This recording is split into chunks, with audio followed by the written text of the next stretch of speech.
यह है सुनील का घर और यहां सुनील पढ़ाई कर रहा है। अब सुनील ऑफिस जाने के लिए तैयार हो रहा है। तैयार होकर वह अपनी गाड़ी की ओर जाता है और ऑफिस के लिए निकल पड़ता है।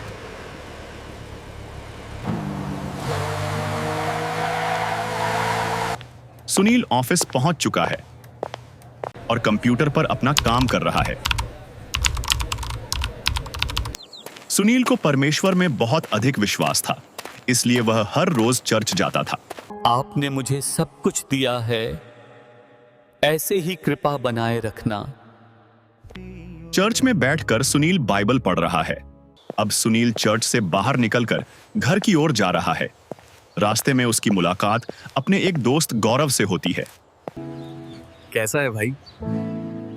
बड़े दिन बाद दिखाई दिया है। मैं ठीक हूँ भाई, आप कैसे हो? मैं भी ठीक हूँ भाई। आप किधर से आ रहे थे? भाई मैं चर्च से आ रहा हूँ प्रार्थना करके। अच्छा भाई, एक बात बताओ मुझे कि परमेश्वर कैसा है, कहाँ रहता है? परमेश्वर निराकार है, वो दिखाई नहीं देता। भाई मैंने तो पढ़ा है बाइबल में कि परमात्मा साकार है, उसका शरीर है। भाई ये कहाँ लिखा है? मैंने तो आज तक ऐसा नहीं पढ़ा। पेज नंबर 4 उत्पत्ति 1 में लिखा है कि परमात्मा ने मनुष्य को अपने जैसा बनाया है। जब परमेश्वर ने मनुष्य को अपने जैसा बनाया, तो परमात्मा का शरीर भी मनुष्य जैसा हुआ है। अब आप बताओ, परमात्मा निराकार कैसे हुआ? तुम झूठ बोल रहे हो, ऐसा कुछ नहीं लिखा, ऐसा कुछ नहीं लिखा।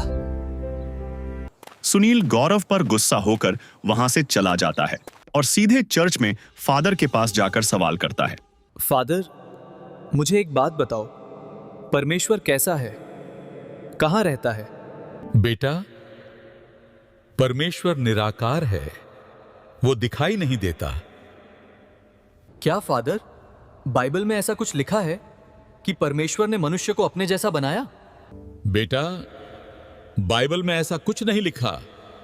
परमेश्वर निराकार है।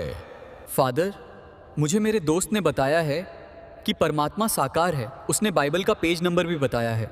ऐसा कुछ नहीं लिखा, सब झूठ बोलते हैं। फादर, मैं तो आपसे यही पूछने आया था, अगर नहीं लिखा तो ठीक है ना? बेटा, ऐसा नहीं लिखा, परमेश्वर निराकार है। इसके बाद वह घर पहुंच जाता है, लेकिन गौरव की कही हुई बात उसके मन में घर कर जाती है। वह दिन रात उसी के बारे में सोचता रहता है। फिर एक दिन सुनील गौरव को कॉल करता है। हेलो गौरव, कैसा है भाई? भाई मैं ठीक हूं, आप सुनाओ, कैसे हो? भाई मैं भी ठीक हूं। मुझे एक बात बताओ, अभी आप मेरे घर आ सकते हो? हाँ भाई, मैं आ सकता हूं, पर बात तो बताओ, क्या हो गया? भाई कुछ नहीं हुआ, बस मुझे उस बात का प्रमाण दिखाओ कि यहाँ पे परमात्मा साकार लिखा है। ठीक है भाई, मैं आ रहा हूँ आपके घर। भाई आ जाओ, ठीक है, पर बाइबल साथ में लेके आना। ठीक है भाई, मैं बाइबल साथ में लेकर ही आ रहा हूँ। अब गौरव सुनील के घर की तरफ बाइबल लेकर जा रहा है। भाई मुझे अब दिखाओ प्रमाण, बाइबल में कहाँ लिखा है कि परमात्मा साकार है? भाई ये देखो, पेज नंबर 4 उत्पत्ति 1 में लिखा है कि परमात्मा ने मनुष्य को अपने जैसा बनाया। गौरव, बात तो सही है, ऐसा ही लिखा है। भाई आपने जो मुझे अब प्रमाण दिखाया वो सब सही है, पर तुझे ये कैसे पता चला? भाई मैं संत रामपाल जी महाराज की सत्संग सुनता हूँ, वहां से ही पता चला।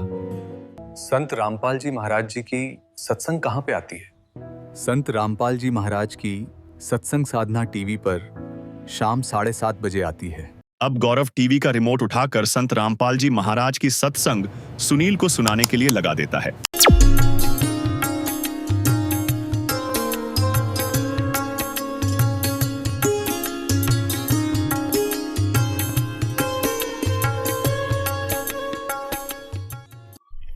सर्वप्रथम आपको पवित्र बाइबल से परिचित कराते हैं। पवित्र बाइबल के पढ़ने वालों से आप पूछिएगा परमात्मा साकार है व निराकार, वो कहेंगे परमात्मा निराकार है और कहते हैं गॉड इज फॉर्मलेस। उन्होंने फिर पवित्र बाइबल को समझा ही नहीं। पवित्र बाइबल में लिखा है कि परमात्मा मनुष्य दृश्य है और छठे दिन उस परमेश्वर ने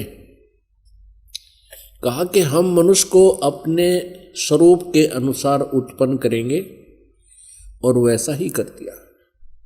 छठे दिन भगवान ने मनुष्य को अपने स्वरूप में उत्पन्न किया, नर और नारी करके उनकी उत्पत्ति की। अब देखिएगा प्रमाण पवित्र बाइबल में।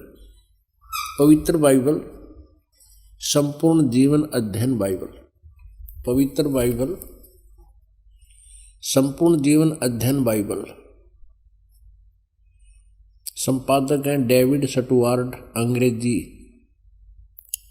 प्रधान संपादक Donald C Stamps, MA MDV, संयुक्त संपादक, ये सारे कुछ लिखे इनके।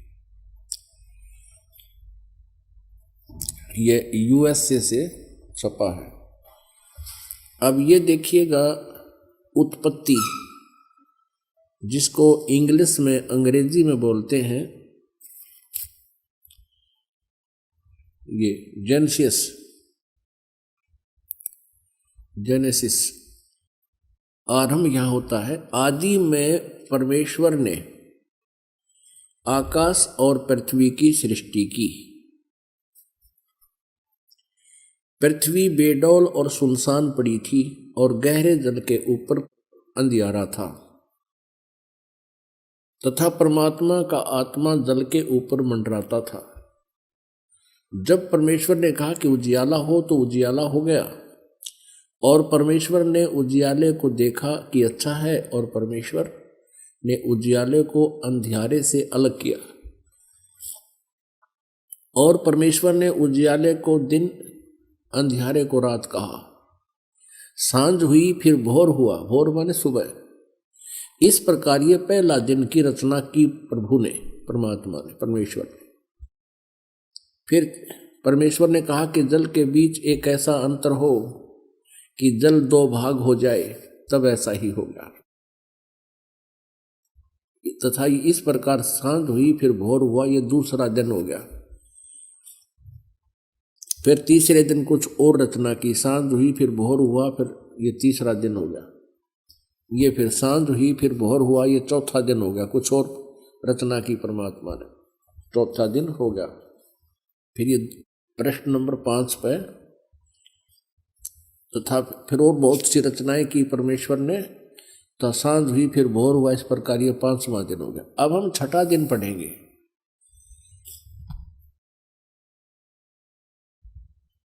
फिर परमेश्वर ने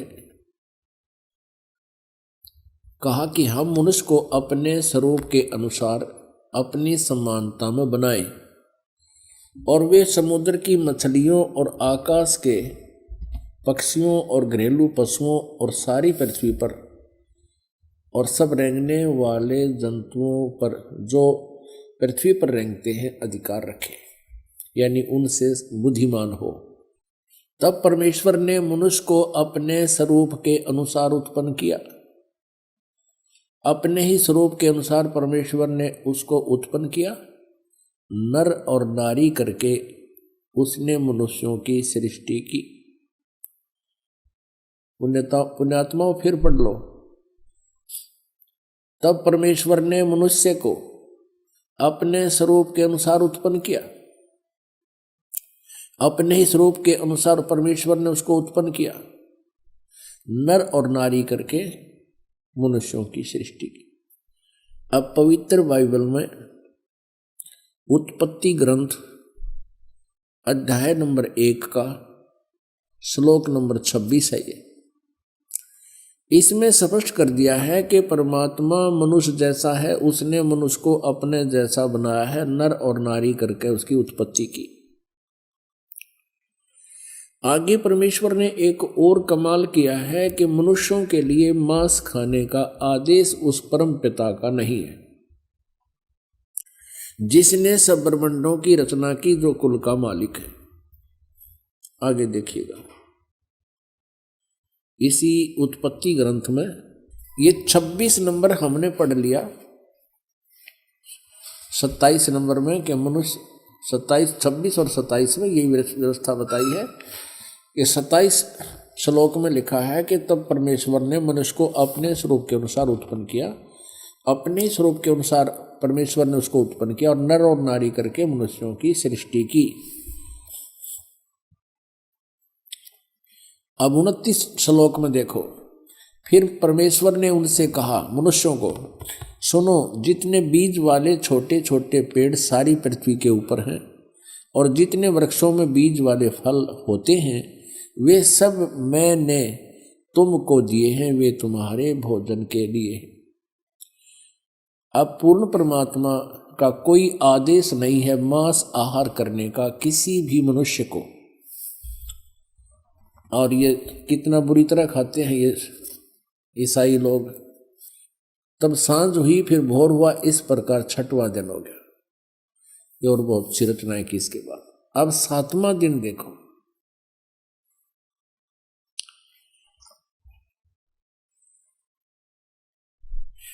यो आकाश और पृथ्वी और उनकी सारी सेना का बनाना समाप्त हो गया 6ठे दिन।